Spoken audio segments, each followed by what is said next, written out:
We're talking to Ms. Hester and Mr. Moss, and the issue is room in the inn. But of course, ladies, as our audience probably know now, that some of the things that we've been talking about are far beyond the room in the inn. Let's, Ms. Hester, give you an opportunity to give our audience some information as to how they might be able to assist you and Mr. Moss in terms of financial assistance or whatever kind of assistance that they might be able to render to you. Well, we always need, of course, financial assistance like everyone does, and in-kind goods. Things like toiletry items, the little hotel soaps, socks and underwear and clothing. But I think what's the most precious thing people can give is their time. And if we can build relationships with people, then those become the invitations for one to do something more with their life. And so we need volunteers in the congregations. They need more volunteers. We need more congregations to participate. And we also need volunteers to come down to the campus, especially to join our educational program. Everything from an art class to an AA meeting to how to read a blueprint so they're not a general laborer when they go to a job. I think there's a niche for everyone. Very good. And of course, Mr. Moss, let's talk about the campus and some of the successes that you've had at the campus. Well, we may not always measure success like other people do, because we think that intoxicated person that is brought to the guest house, if he stays and gets nourishing food and interaction with other people and is given a little bit of hope, and if he even goes back out the next day, and the next time he comes, maybe he'll stay another day, but every time he comes in, he gets more nourishment.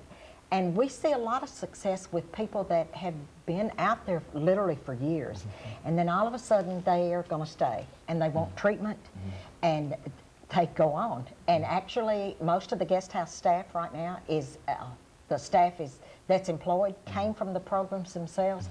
They're guys that came from the streets and are now over. They're the ones that do the shift coordinating. They're the ones that invite the other guests to be a part of the program and to rebuild their lives. And that statement alone, coming from someone that's been there, is tremendously powerful. But our other staff, we actually have people with master's level degrees, and we have people all the way down to the shift coordinator that never had anything but maybe a grocery store clerk. But and that's not to say that the other shift coordinators don't have degrees. We also have some that have, of those that have master's level. Our staff is, when you come to the campus and if you become staff, you won't last long if you don't fit. Because it is a very stressful job. You do get very close to people and they die, or they'll come to you that they've got a member of their family that's died, but maybe their family doesn't want them back home.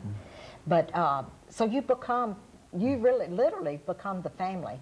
But we have a lot of people that go on to complete their GED from the case management program for the alcohol and drug treatment programs.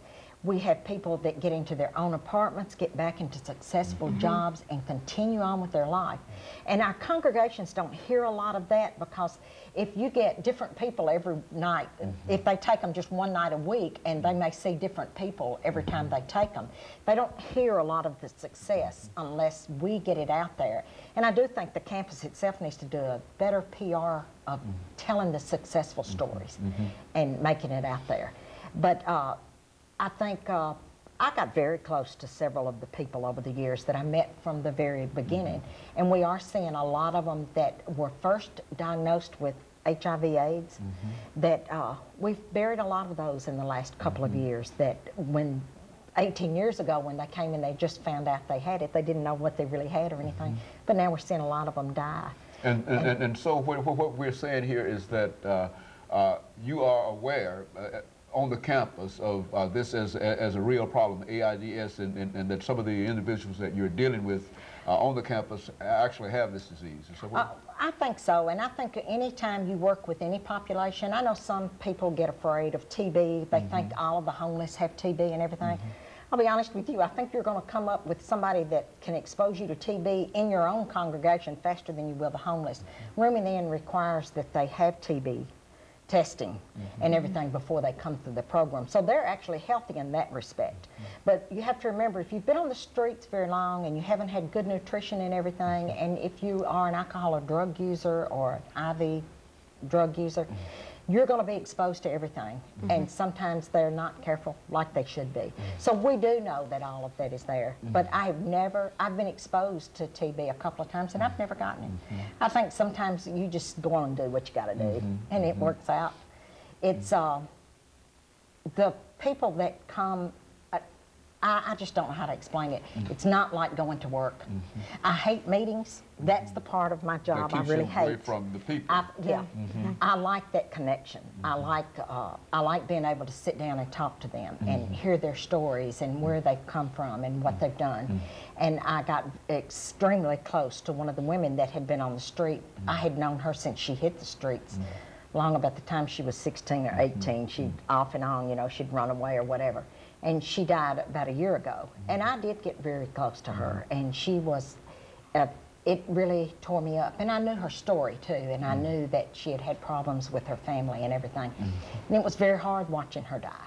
And so, in that occupation, you have an opportunity to meet people over the years that you've seen them when they first came into the program, and now you watch them. And so you've also watched some people who've been able to change their lives in a positive fashion, as well as people who... I think it's the ones that stick out in your mind often are the ones that grabbed hold and you couldn't let go.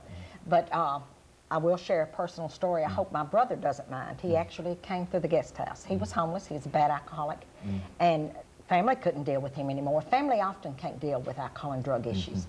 And he came to the guest house. He stayed 6 months, he got sober, he celebrated his 5th birthday. We never know who's going to walk through our doors. You never know. My mother used to say she had an uncle that one day left the breakfast table and they never saw him again. They don't know why. They never knew. And I know a lot of people do that. And whether it's mental illness or what. But you know, a lot of people think that the same people are homeless. That's not true.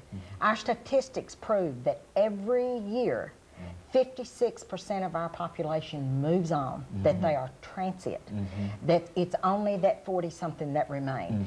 And most of it is families can put up with you so long, but they can't put up with you forever. So if they sort of move on through and catch a train and end up somewhere else. Or they might move on to a job, into their own apartment. And don't let us know that. Yeah, a lot of people don't look back. You know, it's not something they want to be reminded of. They don't want to wear a badge that I was homeless, I am homeless. And so, unfortunately, we don't see every success story, but we do know that we have to judge success one day at a time.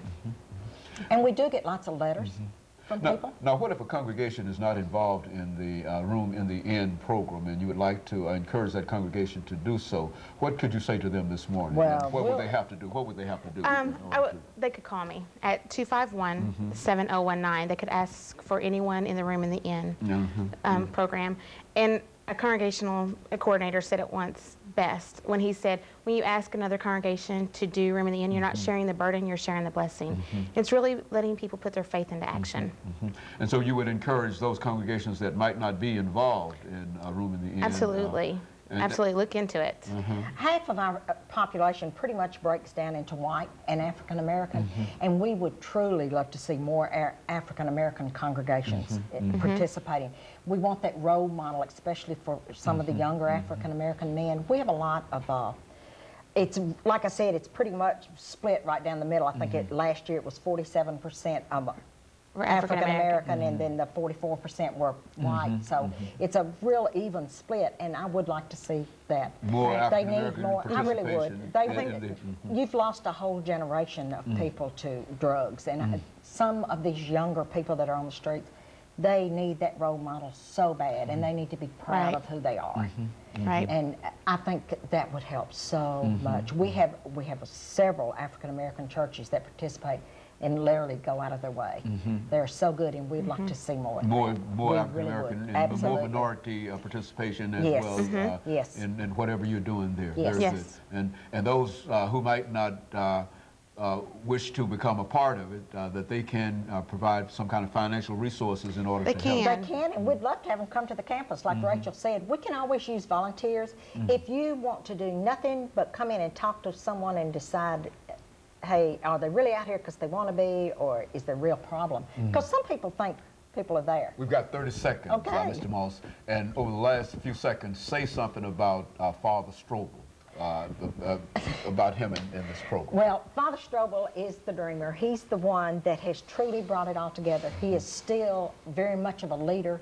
He's the example to the whole, to all of the congregations. He has a charisma about him. He has a deep love for the homeless that I think most people will never understand. Very good. And let me thank the two of you. Thank you. Ms. Oh, Hester and thank Mr. Moss you. for coming by and giving us some excellent information. And let me encourage our audience to tune in again next week for another informative edition of Comments. Thank you and good morning.